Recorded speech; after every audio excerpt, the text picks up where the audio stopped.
আসসালামু আলাইকুম। স্বাগত জানাচ্ছি আন্তর্জাতিক সংবাদে। শুরুতে জানিয়ে দেব সংবাদ শিরোনাম, পরে বিস্তারিত।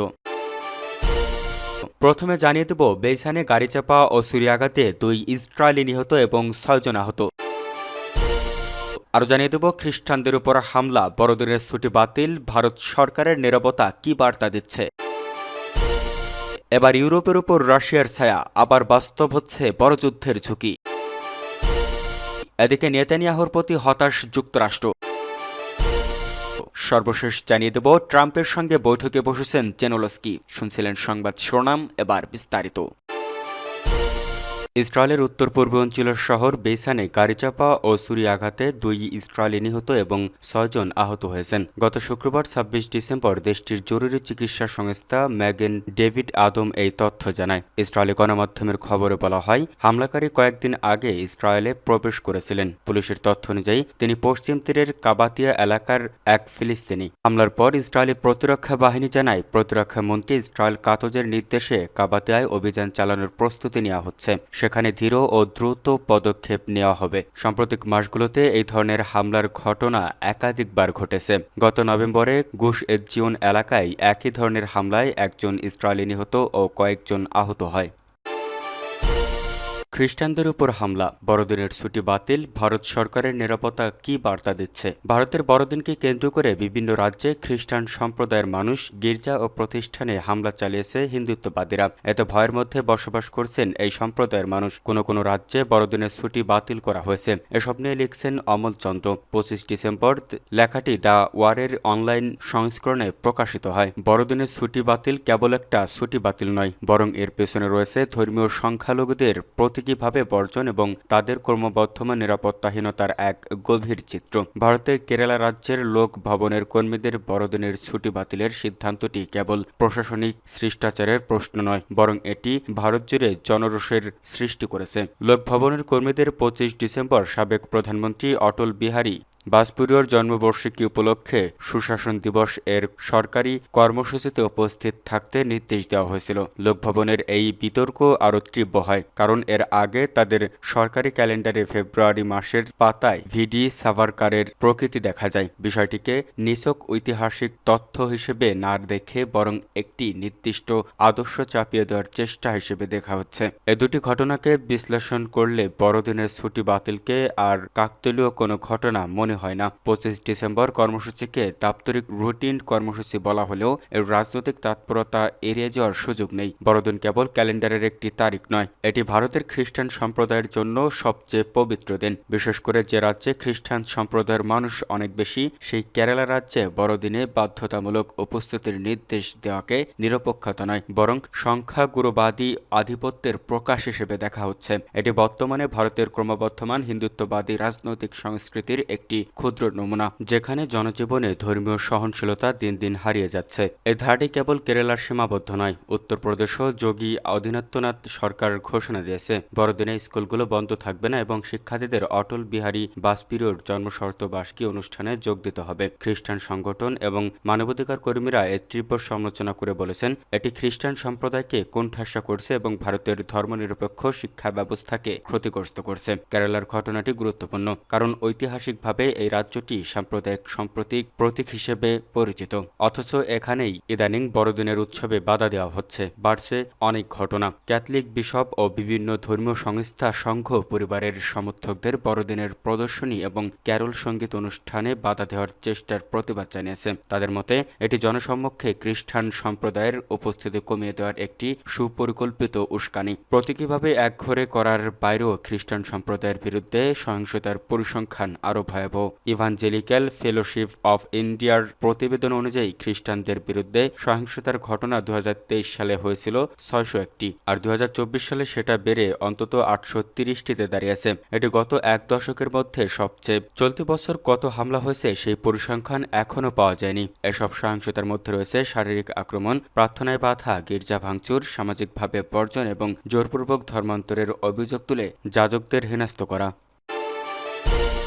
ইউরোপের উপর রাশিয়ার ছায়া, আবার বাস্তব হচ্ছে বড় যুদ্ধের ঝুঁকি। যুক্তরাজ্যের রাজধানী হোয়াইট হল এলাকায় গত মাসে প্রতিরক্ষা বিশেষজ্ঞরা একত্রিত হয়েছিলেন। সেখানে আলোচনা হয়েছিল আগামী কয়েক বছরের মধ্যে সম্ভাব্য একটি যুদ্ধ সামলাতে যুক্তরাজ্য ও দেশটির মিত্ররা কতটা প্রস্তুত তা নিয়ে। ওই বিশেষজ্ঞদের রায় ছিল হতাশাজনক। ইউরোপিয়ানদের প্রতি প্রস্তুতি নেই। বিশেষজ্ঞদের ওই সম্মেলনের আয়োজন করেছিলেন লন্ডন ভিত্তিক গবেষণা প্রতিষ্ঠান রয়্যাল ইউনাইটেড সার্ভিসেস ইনস্টিটিউট।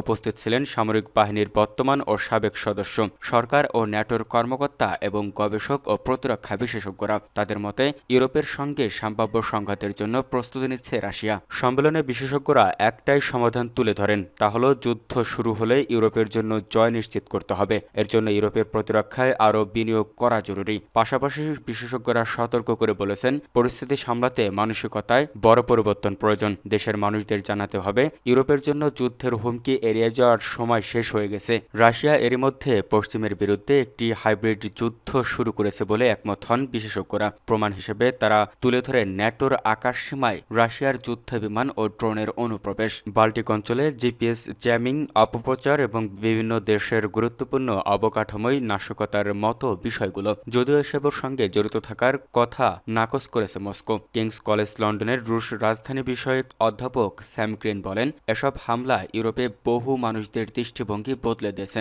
মানুষ ভীত, বিশেষ করে যখন বাস্তবতাগুলো সামনে আসছে। বিমানবন্দরের বাইরে ড্রোন দেখা যাচ্ছে, আর ক্রমেই একটা অনুভূতি তৈরি হচ্ছে এর মধ্যে কোনো একটি ড্রোন ব্যবহার করে যাত্রীবাহী উড়োজাহাজে হামলা চালানোটা সময়ের ব্যাপার মাত্র। ইউরোপে ন্যাটোর কোনো সদস্যদের উপর মস্কো এখনও সরাসরি হামলা চালায়নি। বিশেষজ্ঞদের মতে এর একটা কারণ হলো রাশিয়া জানে বর্তমান সক্ষমতা নিয়ে তার ন্যাটোকে পরাজিত করতে পারবে না, তবে ভবিষ্যৎ পরিস্থিতি বদলাতে পারে। ন্যাটোর মহাসচিব মার্ক রুডে বলেছেন, 5 বছরের মধ্যে রাশিয়া ন্যাটোর বিরুদ্ধে সামরিক শক্তি ব্যবহার করতে প্রস্তুত হতে পারে। ডিসেম্বরের শুরুতে রুশ প্রেসিডেন্ট ভ্লাদিমির পুতিন বলেছিলেন, ইউরোপ যুদ্ধ চাইলে এখন প্রস্তুত তিনি। ইউরোপের ব্যালিস্টিক দেশগুলোর মধ্যে একটি ধারণা হলো তাদের বিরুদ্ধে হামলা 3 বছরের মধ্যে আসতে পারে। হার্ভার্ড কেনেডি স্কুলের বেলফার সেন্টারের গবেষকরা বিশ্লেষণ করে দেখেছেন, 2027 বা 28 সালে ন্যাটোর বিরুদ্ধে যুদ্ধ শুরু করতে পারে রাশিয়া। ব্যালিস্টিক অঞ্চলে সম্ভাব্য রুশ আগ্রাসন মোকাবেলায় জরুরি পরিকল্পনা তৈরি করেছে ন্যাটো। তবে বিশেষজ্ঞদের সতর্ক বার্তা হলো এই পরিকল্পনাগুলো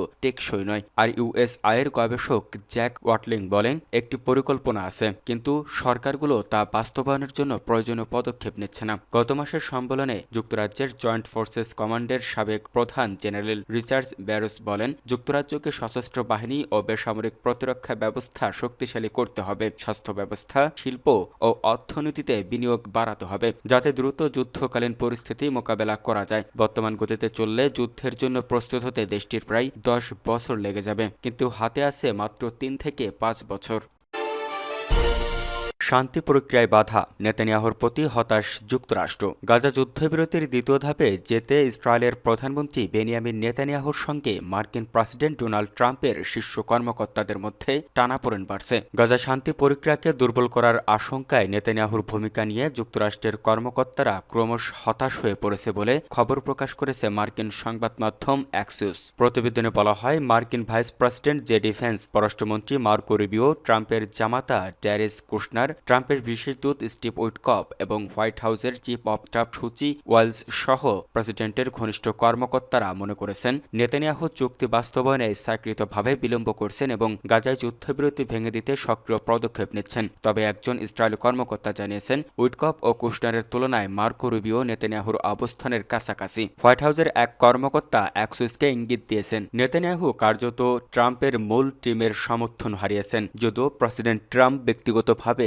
এখনও তাকে পছন্দ করেন, তবে তিনি চান গাজা চুক্তির অগ্রগতি আরও দ্রুত হোক। ওই কর্মকর্তা বলেন, J defence, Marco Rubio, Jared Kushner, Steve Witkoff, সুবি সবাই নেতানিয়াহুর সমর্থন হারিয়েছেন। শুধুমাত্র প্রেসিডেন্ট ট্রাম্পই এখন নেতানিয়াহুর পাশে আছেন। প্রতিবেদনে আরও বলা হয়, উইটকফ ও কুশনার প্রস্তাবিত পরিকল্পনা, বিশেষ করে গাজাকে নিরস্ত্রীকরণ সংক্রান্ত ধারণা নিয়ে নেতানিয়াহু সংশয় প্রকাশ করেছেন। এটি নিরস্ত্রীকরণ শান্তি পরিকল্পনার মূল বিষয়। এদিকে গাজা নিয়ে শান্তি কাউন্সিল বা ফিলিস্তিনি টেকনোক্র্যাট সরকার ঘোষণা করতে পারেন মার্কিন প্রেসিডেন্ট ডোনাল্ড ট্রাম্প। ইসরায়েলি গণমাধ্যম জানিয়েছে, জানুয়ারি থেকেই গাজা যুদ্ধবিরতির দ্বিতীয় ধাপে যেতে চায় হোয়াইট হাউস। তবে প্রধানমন্ত্রী নেতানিয়াহুর আপত্তির কারণে এই প্রক্রিয়া বিলম্বিত হচ্ছে বলে অভিযোগ উঠেছে। এ ধাপে গাজায় দৈনন্দিন প্রশাসনিক কার্যক্রম পরিচালনার জন্য একটি রাজনৈতিক ফিলিস্তিনি সরকার গঠনের বিষয়টি অন্তর্ভুক্ত রয়েছে। তবে ইসরায়েলের প্রধানমন্ত্রী নেতানিয়াহুর আপত্তির কারণে এই প্রক্রিয়া বিলম্বিত হচ্ছে বলে অভিযোগ উঠেছে। গণমাধ্যমের খবরে বলা হয়, ট্রাম্পের বিশেষ দূত স্টিভ উইটকফ সম্প্রতি ইসরায়েলি কর্মকর্তাদের সঙ্গে বৈঠকে যুক্তরাষ্ট্রের এই পরিকল্পনার কথা তুলে ধরেন। তবে এই পরিকল্পনার বিরোধিতা করেছে নেতানিয়াহু। বিশেষ করে হামাস নিরস্ত্রীকরণের প্রস্তাব নিয়ে সন্দিহান তিনি। ট্রাম্পের সঙ্গে বৈঠকে বসেছেন জেনোলস্কি। মার্কিন প্রেসিডেন্ট ডোনাল্ড ট্রাম্পের সঙ্গে বৈঠকের প্রস্তুতি নিচ্ছেন ইউক্রেনের প্রেসিডেন্ট ভলাদিমির জেনোলস্কি। বৈঠকে যুক্তরাষ্ট্রের মধ্যস্থায় প্রস্তাবিত 20 দফা শান্তি পরিকল্পনা এবং ইউক্রেনের জন্য মার্কিন নিরাপত্তা নিশ্চয়তা নিয়ে আলোচনা হওয়ার কথা রয়েছে। গত শুক্রবার 27 ডিসেম্বর সংবাদমাধ্যম বিবিসির প্রতিবেদনে বলা হয়, স্থানীয় সময় রোববার 28 ডিসেম্বর ফ্লোরিডায় দুই প্রেসিডেন্টের মধ্যে এই বৈঠক হতে পারে। মার্কিন বিশেষ দূত স্টিভ উইটকফ এবং প্রেসিডেন্ট ট্রাম্পের জামাতা ড্যারেস কুশনারের সঙ্গে আলোচনার পর জেনোলস্কি জানান, এই সংলাপে নতুন কিছু ধারণা উঠে এসেছে যা সত্যিকারের শান্তির কাছাকাছি যেতে সহায়ক হতে পারে। গত বৃহস্পতিবার মার্কিন প্রতিনিধিদের সঙ্গে প্রায় 1 ঘণ্টা ফোনালাপের পর জেনোলস্কি তার সোশ্যাল মিডিয়ায় পোস্টে বলেন, আমরা কাজের নির্দিষ্ট বিষয় নিয়ে কিছু আলোচনা করেছি। সত্যিকারের শান্তিকে কিভাবে কাছে আনা যায় সে বিষয়ে আলোচনা, কাঠামো, বৈঠক এবং সময়সূচি নিয়ে কিছু নতুন ধারণা এসেছে। জেনোলস্কির দাবি, প্রস্তাবিত শান্তি পরিকল্পনার কাজ প্রায় 90% সম্পন্ন, শতভাগ প্রস্তুত করাই কিয়েভের লক্ষ্য। তিনি জানান, নতুন বছরের আগেই উচ্চ পর্যায়ের এই বৈঠক থেকে আসতে পারে অনেক গুরুত্বপূর্ণ সিদ্ধান্ত।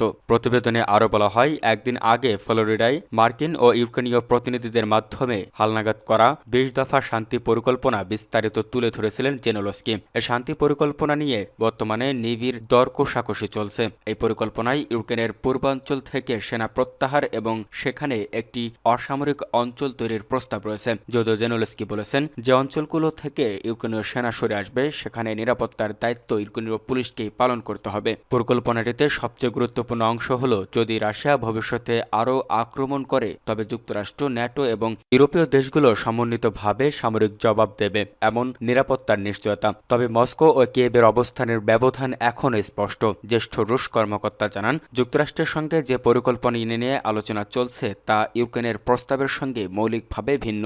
আলোচনায় ধীর কিন্তু স্থির অগ্রগতির কথা বললেও দনবাস অঞ্চল থেকে সেনা প্রত্যাহারের জেনোলস্কির প্রস্তাব কোনো মন্তব্য করেনি রাশিয়া। জেনোলস্কি ইঙ্গিত দিয়েছেন, রাশিয়া দনবাস অঞ্চলের যে অংশগুলো দখলে নিতে পারেনি সেখানে একটি নিরস্ত্রীকৃত ফ্রি ইকোনমিক জোন গঠনের বিষয়টি আলোচনায় থাকতে পারে। এদিকে মার্কিন কর্মকর্তাদের সঙ্গে টেলিফোনে আলোচনা চালিয়ে যাচ্ছেন রুশ প্রেসিডেন্ট ভলাদিমির পুতিনের জ্যেষ্ঠ উপদেষ্টারাও। ফ্লোরিডায় বৈঠক শেষে ফেরার পর রাশিয়ার বিশেষ দূত কিরিল দিমিত্রেভের উদ্যোগে জোরদার হয়েছে এই যোগাযোগ। রুশ পররাষ্ট্রমন্ত্রী সের্গেই রিয়ারকভ সাম্প্রতিক আলোচনাকে ইতিবাচক বললেও ইউক্রেনের বিরুদ্ধে আলোচনা বানচালের অভিযোগ তুলেছেন।